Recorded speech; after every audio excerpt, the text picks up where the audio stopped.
여러분, 손자 돌잔치에 초대받지 못한 할머니의 심정을 상상할 수 있으신가요? 저는 이순옥, 올해 62입니다. 제 이야기를 시작하기 전에 혹시 구독과 좋아요 버튼 눌러주셨나요? 62살 할머니가 용기 내서 하는 이야기입니다. 여러분의 작은 관심 하나하나가 저에게는 정말 큰 힘이 되거든요. 저는 경상도 작은 시골 마을에서 태어났습니다. 20살에 결혼했고 중학교도 제대로 못 다녔어요. 집이 가난해서 초등학교 졸업하고 바로 일을 나가야 했거든요. 남편을 만나 30살까지는 그래도 괜찮았습니다. 남편이 공장에서 일하고 저는 집에서 아이를 키웠죠. 하나뿐인 아들 준호였습니다. 그런데 남편 벌이가 점점 시원찮아졌어요. 공장이 어려워지면서 월급이 밀리기 시작했고 결국 문을 닫았습니다. 그때부터 제가 나섰어요. 새벽 4시면 일어나 동네 시장에 좌판을 폈습니다. 채소를 팔았어요. 여름엔 땀이 비 오듯 흘렀고 겨울엔 손이 얼어 감각이 없었습니다. 그래도 참았어요. 준호만 잘 키우면 된다고 생각했으니까요. 저녁엔 식당에서 설거지를 했습니다. 기름때 묻은 접시들을 하루에 몇백 개씩 닦았어요. 손이 트고 부르텄습니다. 허리도 점점 휘어졌죠. 거울을 보면 제 모습이 낯설었어요. 40살인데 50살처럼 늙어 보였거든요. 하지만 괜찮았습니다. 준호 학원비를 낼 수 있었고 참고서를 사줄 수 있었으니까요. 준호는 착한 아이였어요. 엄마, 나 공부 안 해도 돼. 엄마가 너무 힘들어 보여. 그렇게 말하는 아들을 보면 눈물이 났습니다. 하지만 저는 웃으며 대답했죠. 아니야, 준호야. 엄마는 괜찮아. 너는 공부만 열심히 해. 그렇게 20년을 살았습니다. 준호는 대학에 갔어요. 장학금을 받았지만 생활비는 제가 보내줘야 했습니다. 저는 더 열심히 일했어요. 좌판 일이 끝나면 다른 식당에도 나갔습니다. 하루에 4시간만 자도 괜찮았어요. 준호가 대학 친구들과 어울릴 때 용돈이 부족하지 않게 해주고 싶었거든요. 그리고 준호가 졸업했습니다. 좋은 회사에 취직했어요. 저는 그날 처음으로 편하게 잤습니다. 이제 제 역할은 끝났다고 생각했거든요. 하지만 곧 준호에게 여자친구가 생겼고 결혼을 하겠다고 했습니다. 며느리 서연 씨를 처음 봤을 때 저는 놀랐어요. 너무 예쁘고 똑똑해 보였거든요. 명문대를 나왔고 외국계 기업에서 일한다고 했습니다. 저는 떨렸어요. 이런 훌륭한 여자가 우리 준호를 선택해줬다니 감사했습니다. 어머님, 처음 뵙겠습니다. 저는 박서연입니다. 며느리의 목소리는 차분하고 단정했어요. 저는 어떻게 대답해야 할지 몰라 머뭇거렸습니다. 제 경상도 사투리가 부끄러웠거든요. 하지만 며느리는 웃으며 말했어요. 어머님, 편하게 대해주세요. 저도 어머님 딸이잖아요. 그 말에 저는 눈물이 날 뻔했습니다. 이렇게 좋은 며느리를 만나다니. 준호는 정말 복이 많은 아이구나 싶었어요. 결혼 후 처음 몇 년은 좋았어요. 명절에 며느리가 와서 어머님 고생 많으셨어요. 이제 편히 쉬세요라고 말했습니다. 저는 정말 기뻤어요. 하지만 시간이 지나면서 조금씩 달라졌습니다. 어머님, 오늘은 약속이 있어서요. 어머님, 저희 바빠서 명절에 못 갈 것 같아요. 어머님, 전화는 저녁 늦게 하지 말아주세요. 저희 쉬어야 해서요. 처음엔 바빠서 그러려니 했어요. 맞벌이 부부니까 힘들 거라고 생각했죠. 하지만 점점 이상했습니다. 제가 전화하면 짜증내는 목소리가 들렸고 명절에도 올해는 친정에서 보낼게요라는 말만 돌아왔어요. 그러다 손주가 태어났습니다. 하준이었어요. 저는 너무 기뻤습니다. 드디어 손주를 볼 수 있다니. 병원에 가려고 했는데 며느리가 말했어요. 어머님, 병원은 사람 많아서 안 돼요. 나중에 집에서 뵙겠습니다. 하지만 그 나중에는 오지 않았습니다. 석 달이 지나도 반년이 지나도 저는 손주를 제대로 안아보지 못했어요. 사진으로만 봤습니다. 며느리 SNS에 올라오는 사진으로요. 그리고 하준이 돌잔치 한 달 전이었습니다. 저는 준비를 시작했어요. 돌복을 만들어주고 싶었거든요. 바느질은 서툴렀지만 할머니 정성은 담을 수 있잖아요. 노란색 실을 사서 매일 밤 조끼를 떴습니다. 눈이 침침해서 바늘에 실 꿰는 것도 힘들었지만 손주 생각을 하니 힘이 났어요. 그런데 일주일 전 며느리에게서 문자가 왔습니다. 어머님, 돌잔치는 작게 친구들끼리만 할게요. 불편하실 것 같아서요. 저는 그 문자를 보고 한참을 멍하니 앉아 있었습니다. 불편하다고요? 손주 돌잔치에 할머니가 가는 게 불편하다고요? 손이 떨렸어요. 하지만 저는 답장을 보냈습니다. 그래, 알겠다. 조촐하게 해라. 돌잔치 날 저는 집에 있었어요. 손에는 완성된 노란 조끼가 있었습니다. 저는 그걸 들여다보며 생각했어요. 이걸 언제 줄 수 있을까?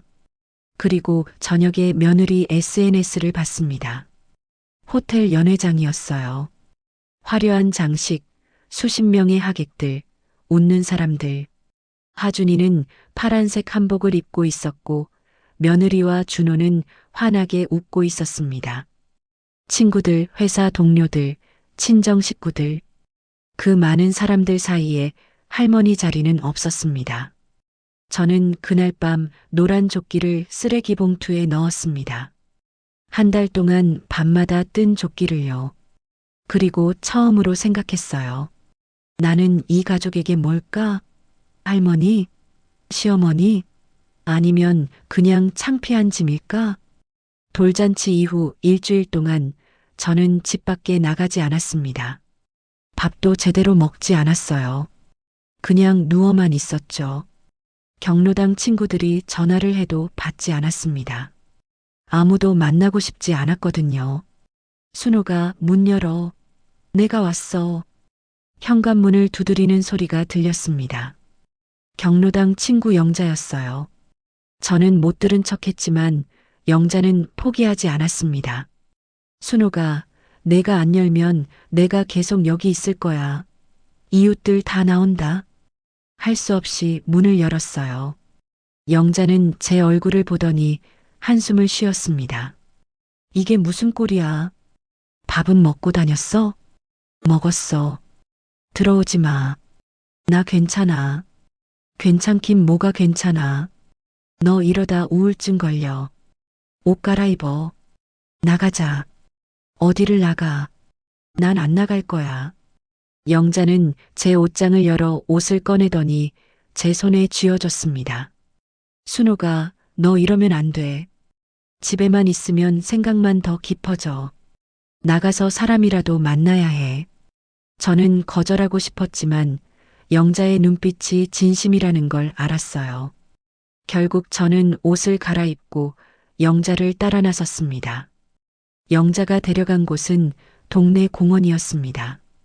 게이트볼 모임이 있다고 했어요. 저는 게이트볼을 해본 적이 없었습니다. 영자야, 나 이런 거 못해. 그냥 집에 갈래. 됐어. 그냥 구경만 해. 사람들이랑 인사나 하고. 공원에는 67명의 노인들이 모여 있었어요. 다들 편한 옷차림이었고 웃으며 이야기하고 있었습니다. 영자가 저를 소개했어요. 얘들아, 우리 경로당 친구 순옥이야. 게이트볼 처음이래.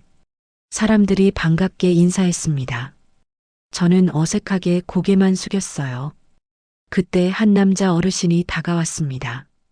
게이트볼 처음이세요? 제가 알려드릴까요? 목소리가 따뜻했어요. 저는 얼굴을 들어 그분을 봤습니다. 70대 초반으로 보였어요. 낡은 회색 점퍼에 운동화를 신고 있었고 얼굴은 수수했지만 눈빛만은 또렷했습니다. 아, 네.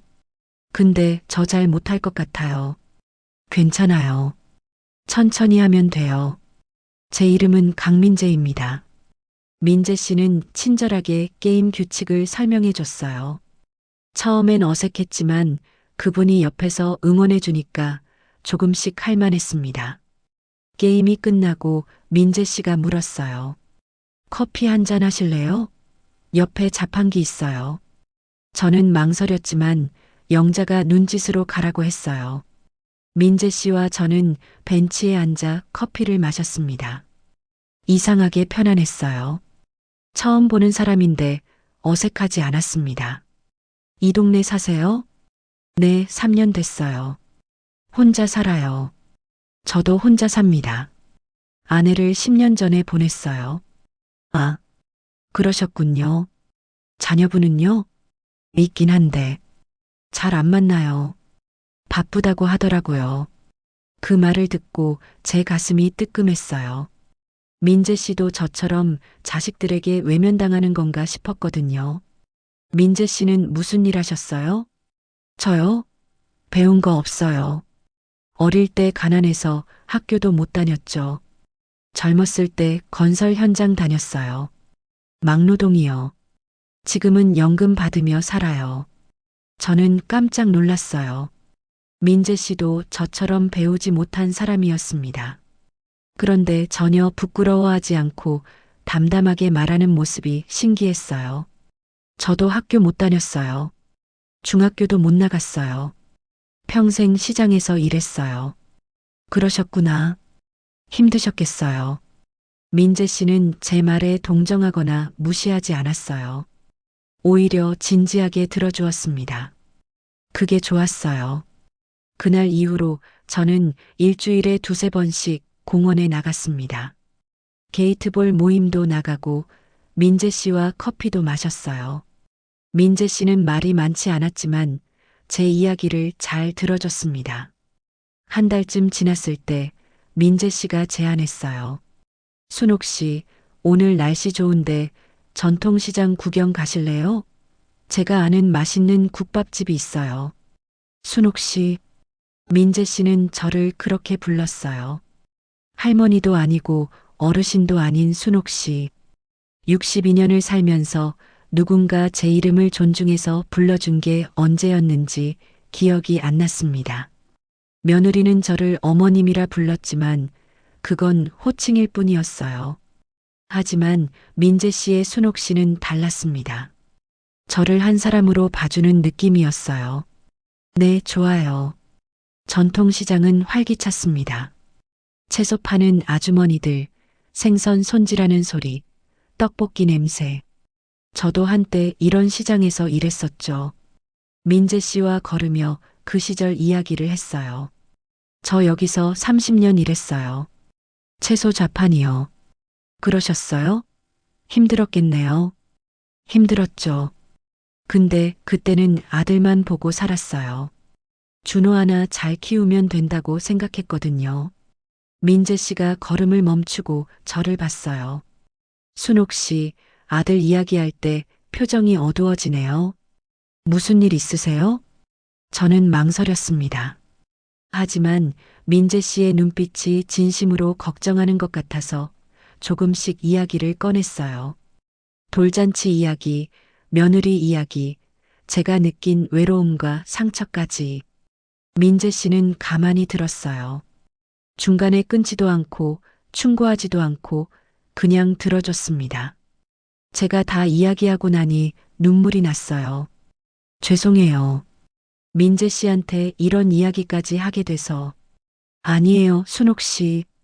이야기해 주셔서 고마워요. 민재 씨가 조용히 말했습니다. 순옥 씨, 그건 순옥 씨 잘못이 아니에요. 사람의 가치는 학력이나 집안이 아니라 마음이에요. 순옥 씨는 평생 아들을 위해 사셨잖아요. 그게 얼마나 대단한 건데요. 그 말을 듣고 가슴이 뭉클했어요. 누군가 제 인생을 인정해 준 느낌이었거든요. 민재 씨, 고마워요. 별 말씀을요. 우리 같은 나이에는 서로 의지하며 살아야죠. 그날 이후 저와 민재 씨는 더 자주 만났습니다. 공원 산책도 하고 작은 식당에서 식사도 했어요. 민재 씨는 늘 편안했어요. 제 말투를 무시하지 않았고 제 옷차림을 평가하지도 않았습니다. 그냥 있는 그대로의 저를 대해줬어요. 한 달쯤 더 지났을 때 준호에게서 전화가 왔습니다. 오랜만이었어요. 엄마, 나 준호야. 응, 준호야. 무슨 일이야? 이번 주말에 시간 있어? 하준이 돌 지나고 처음으로 다 같이 밥 먹자고 서연이가 그러는데 제 가슴이 뛰었어요. 드디어 손주를 볼 수 있다니. 저는 얼른 대답했습니다. 그래, 좋지. 엄마가 갈게.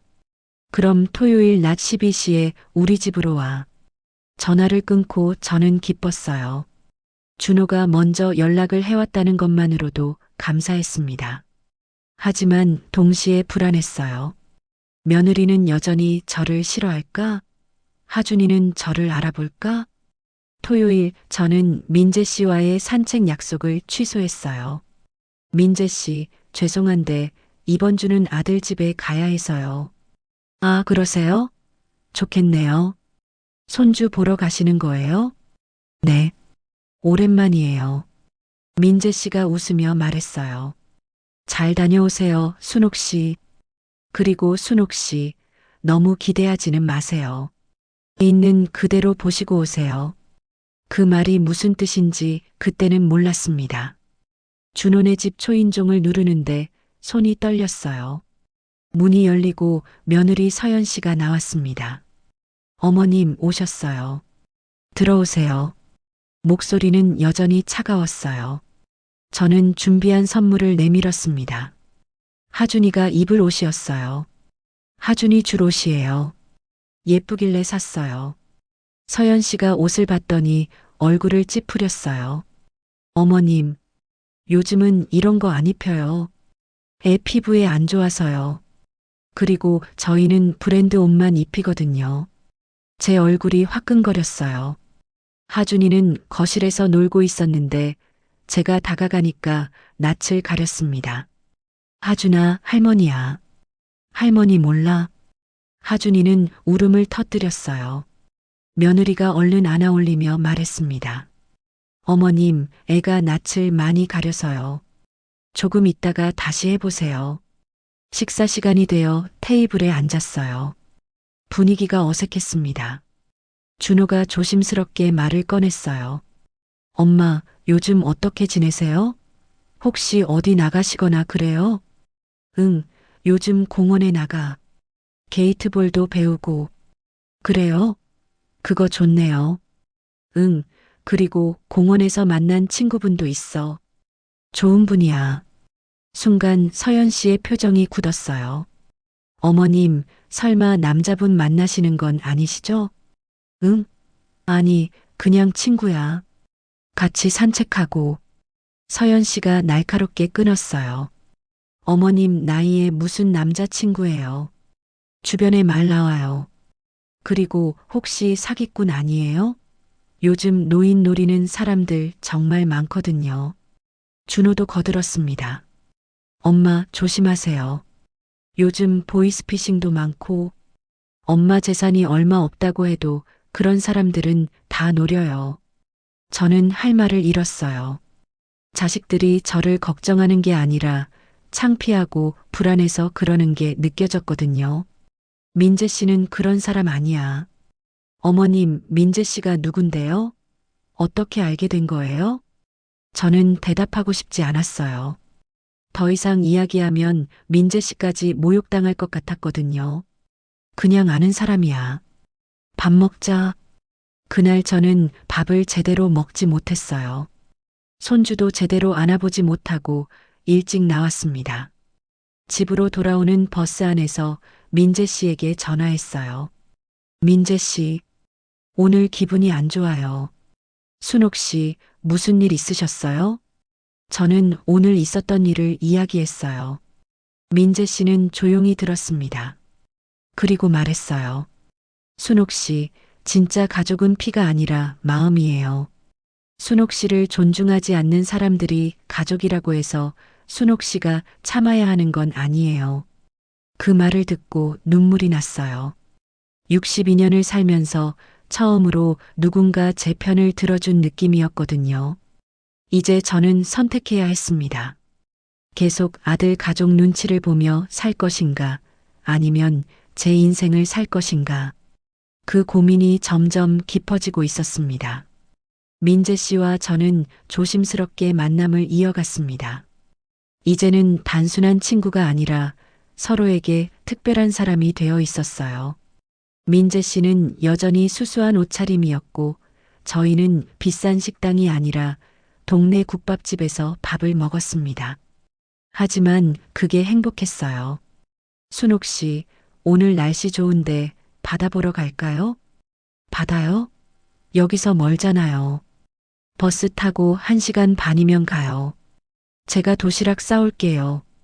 민재 씨는 약속대로 김밥을 직접 싸왔어요. 조금 삐뚤었지만 정성이 느껴졌습니다. 바닷가에 앉아 김밥을 먹으며 이야기를 나눴어요. 민재 씨는 왜 저를 좋아하세요? 순옥 씨가 진심이어서요. 꾸미지 않고 있는 그대로여서요. 저는 배운 것도 없고 가진 것도 없는데요. 민재 씨가 웃었어요. 순옥 씨, 그게 뭐가 중요해요? 제가 보는 건 순옥 씨라는 사람이에요. 그 말이 참 좋았어요. 누군가 저를 이순옥이라는 사람으로 봐주다니. 하지만 행복한 시간은 오래가지 못했습니다. 일주일 후 준호에게서 다시 전화가 왔어요. 엄마, 나 지금 가도 돼? 서연이랑 같이 갈게. 왜? 무슨 일인데?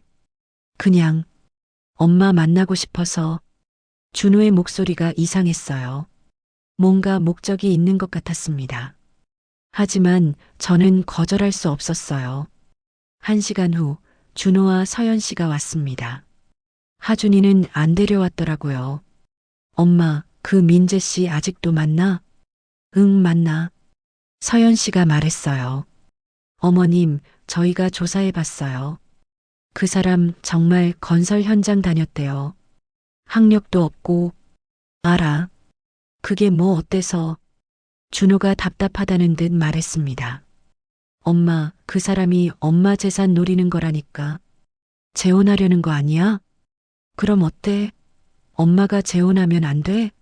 서연 씨가 발끈했어요. 어머님이 재혼을 하신다고요? 말도 안 돼요. 나이가 몇인데요? 나이가 몇이면 사랑하면 안 돼? 72이면 혼자 외롭게 살아야 해? 그게 아니라 저희 체면이 있잖아요. 어머님이 재혼하시면 사람들이 뭐라고 하겠어요. 저는 웃음이 나왔어요. 끝까지 자기들 체면만 생각하는구나. 준호야, 너희는 엄마 행복은 관심 없고 너희 체면만 중요하구나. 엄마, 그게 아니라. 됐어. 나갈래. 엄마 피곤해. 준호가 급하게 말했어요. 엄마, 그럼 그 사람 한번 데려와. 우리가 만나볼게. 제대로 된 사람인지 확인해야지. 저는 망설였어요. 민재 씨가 모욕당할 게 뻔했거든요. 하지만 민재 씨에게 이야기하니 그분은 담담하게 말했습니다. 괜찮아요, 순옥 씨. 만나보죠. 언젠가는 만나야 할 사람들이에요. 다음 주 토요일 저희는 민재 씨 집에서 만났어요. 민재 씨는 일부러 좁은 전세 빌라에서 만나자고 했습니다. 나중에 안 일이지만 그건 민재 씨가 일부러 장만한 위장용 집이었어요. 준호와 서연 씨가 왔을 때 서연 씨는 집안을 둘러보더니 눈살을 찌푸렸어요. 어머님, 이런 데서 살 거예요? 정신 차리세요. 민재 씨는 수수한 옷차림으로 나왔어요. 낡은 점퍼에 슬리퍼를 신고 있었습니다. 어서 오세요. 저는 강민재입니다. 준호가 어색하게 악수했어요. 안녕하세요. 준호 어머니 아들입니다. 우리는 작은 테이블에 앉았어요. 서연 씨가 먼저 말을 꺼냈습니다. 민재 씨, 직업이 뭐라고 하셨죠? 건설 현장에서 일했어요. 지금은 은퇴했고요. 학력은요? 초등학교 졸업했습니다. 서연 씨가 코웃음을 쳤어요. 저는 가슴이 아팠습니다. 준호가 민재 씨를 위아래로 훑어보더니 말했어요. 아저씨, 솔직히 우리 엄마한테 뭘 바라시는 거예요? 우리 엄마 재산도 별로 없어요. 전세 빌라 하나가 다예요. 민재 씨는 잠시 말이 없었어요. 그러더니 조용히 웃었습니다. 재산 말씀하시니까 말인데, 민재 씨가 핸드폰을 꺼내 화면을 보여줬어요. 부동산 등기부등본이었습니다. 제가 가진 게 궁금하시다니 보여드릴게요. 화면에는 강남 빌딩 세 채의 등기부등본이 있었어요. 그리고 경기도 땅 여러 필지의 서류도 있었습니다. 이게 제 재산입니다. 대략 시가로 200억 정도 됩니다. 순간 거실이 조용해졌어요. 준호와 서연 씨의 얼굴이 새하얘졌습니다. 뭐라고요? 민재 씨가 담담하게 말했어요. 저는 젊었을 때 건설 현장에서 일했어요. 그러다 작은 땅을 하나 샀죠. 그게 재개발이 됐고 그 돈으로 또 땅을 샀어요. 30년을 그렇게 살았습니다. 배운 건 없지만 부지런하고 운이 좋았어요. 서연 씨가 말을 더듬었어요. 그럼 왜 이런 데서 사세요? 이건 제가 일부러 전세 얻은 집이에요. 제 진짜 집은 따로 있어요. 하지만 순옥 씨 만날 때는 이 집에서 만났죠. 왜요? 민재 씨가 저를 보며 말했어요.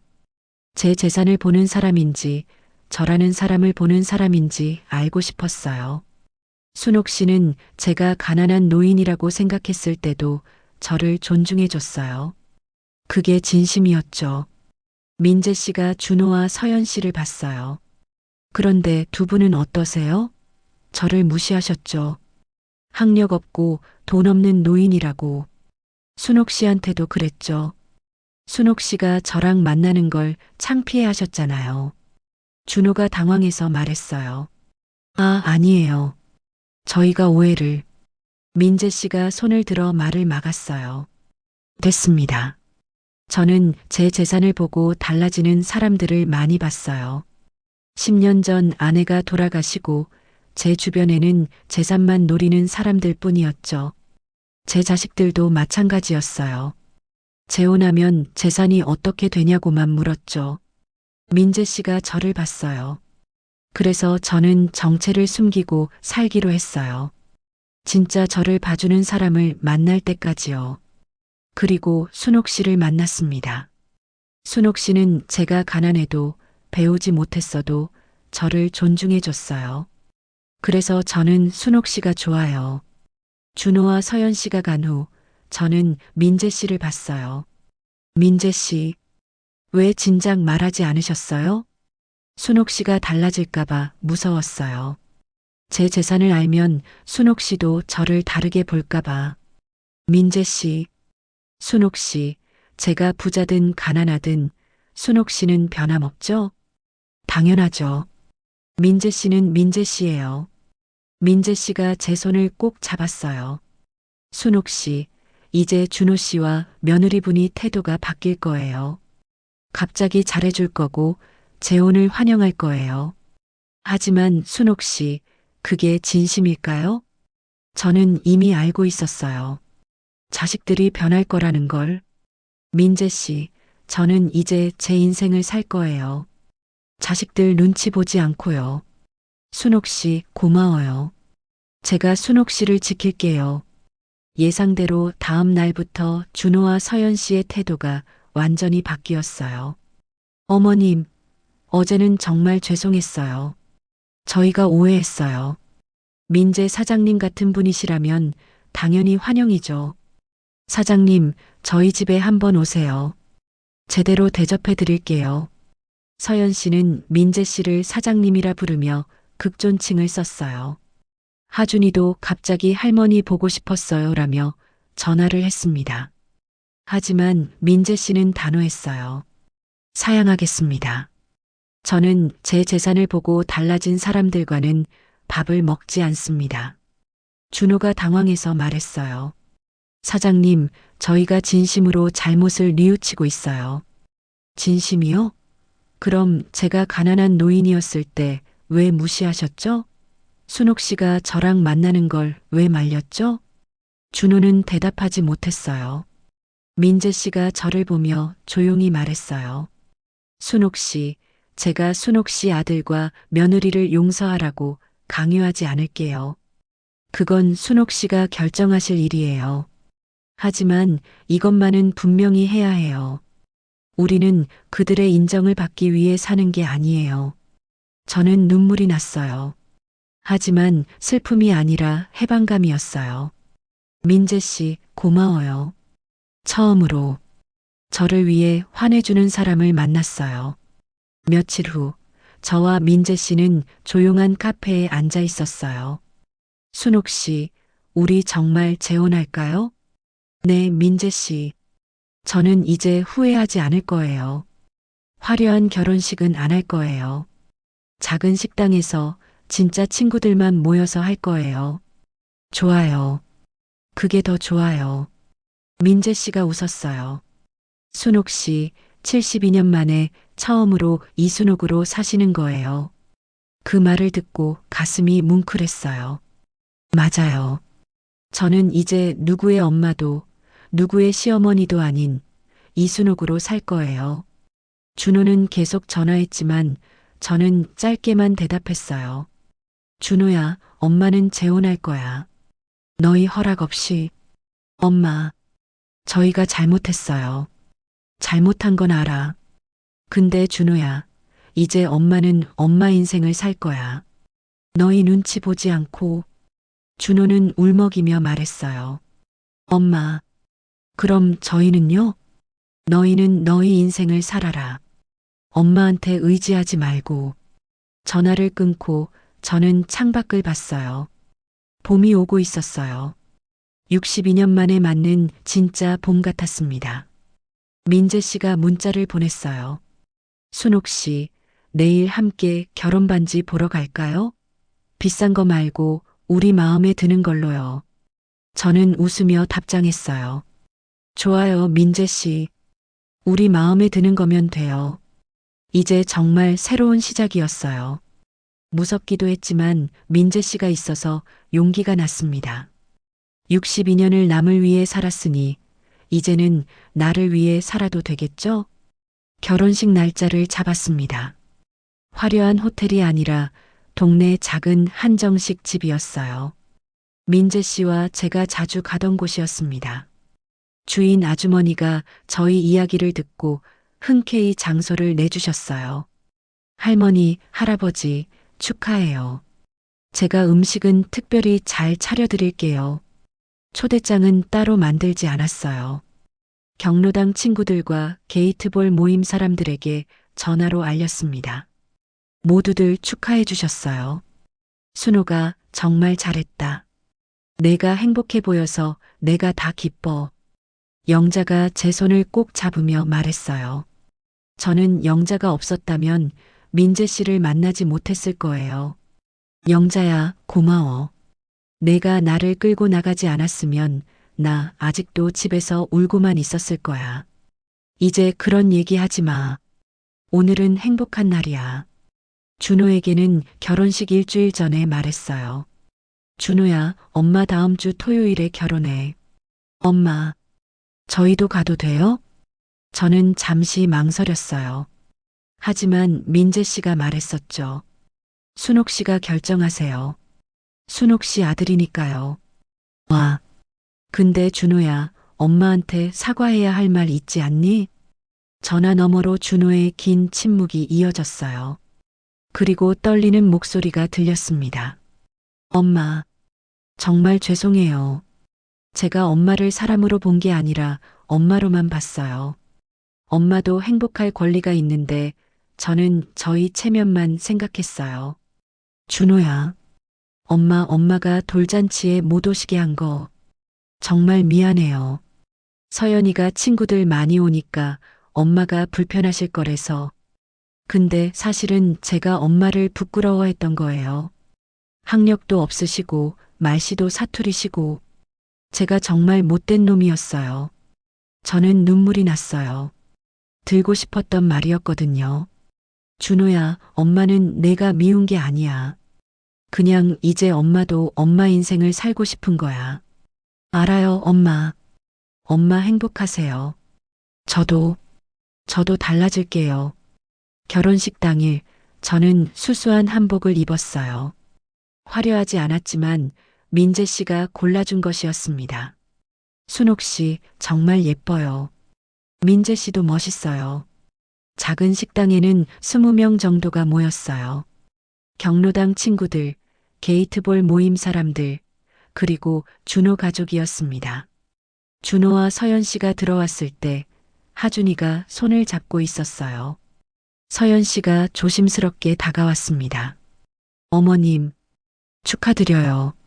목소리가 예전처럼 차갑지 않았어요. 진심이 느껴졌습니다. 고마워. 하준이가 저를 봤어요. 할머니. 처음으로 하준이가 저를 알아봤어요. 서연 씨가 준비시킨 것 같았어요. 하준아, 할머니야. 이리 와봐. 하준이가 제 품에 안겼어요. 그 순간 눈물이 났습니다. 처음으로 손주를 제대로 안아본 것 같았어요. 민재 씨가 일어나 말했습니다. 저는 10년 전 아내를 잃고 혼자 살았어요.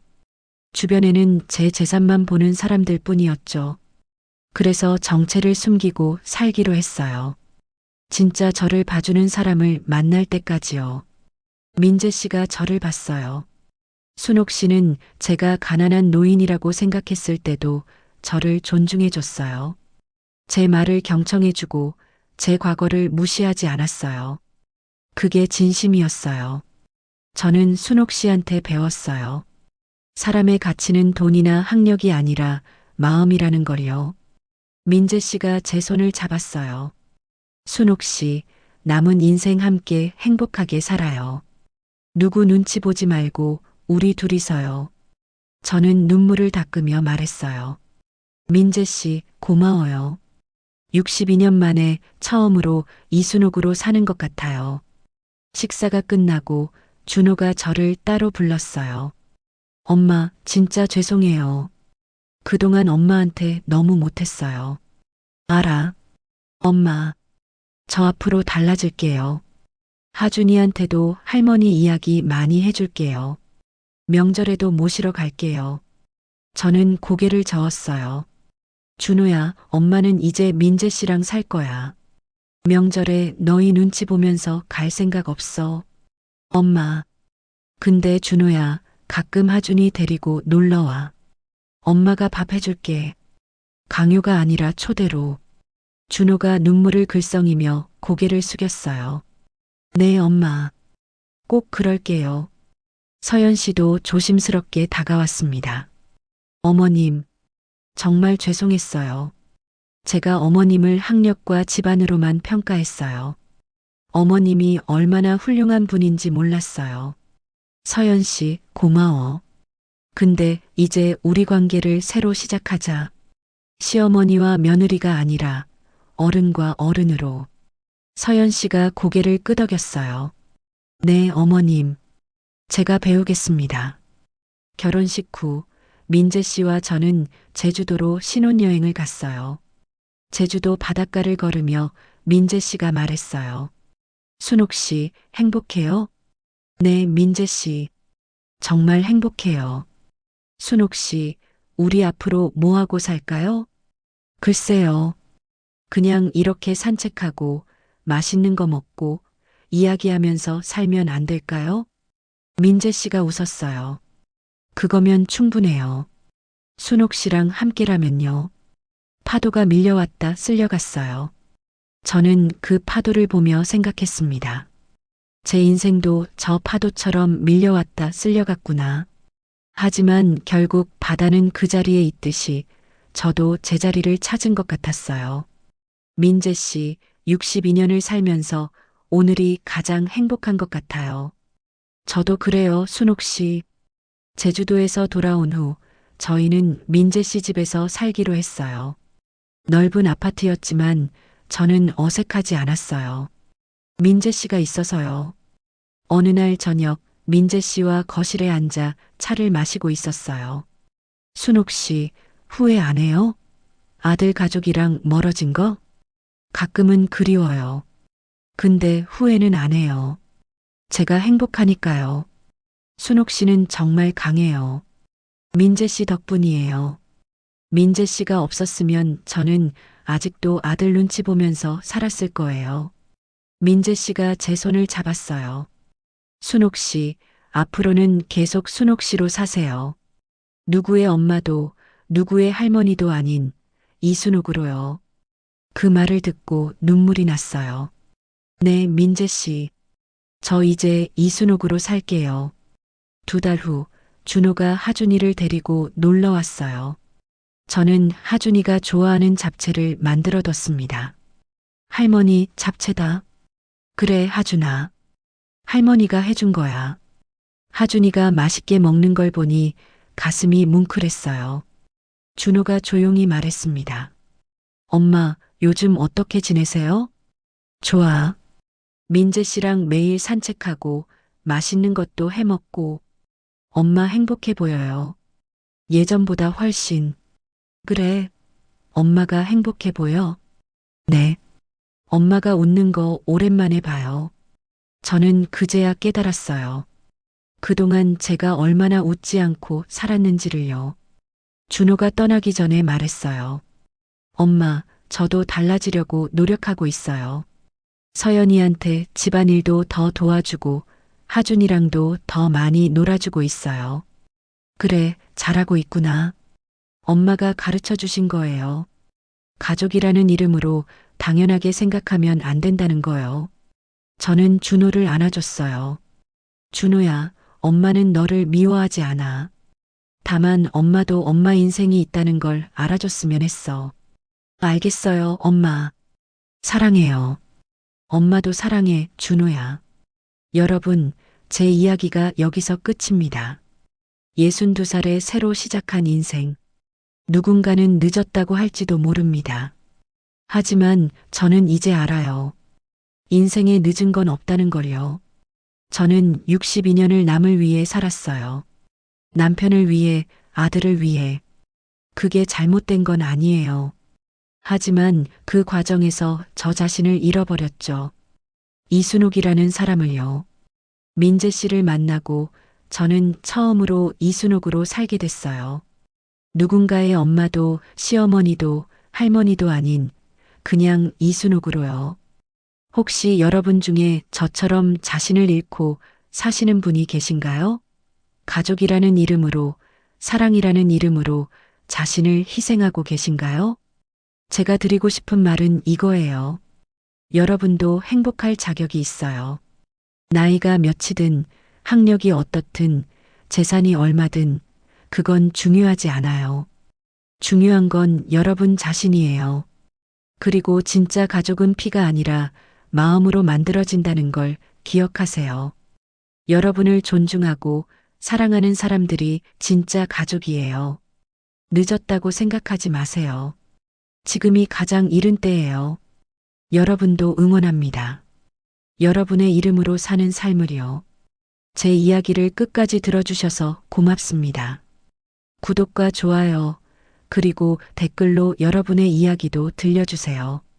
여러분도 행복하세요. 안녕히 계세요. 이순옥이었습니다.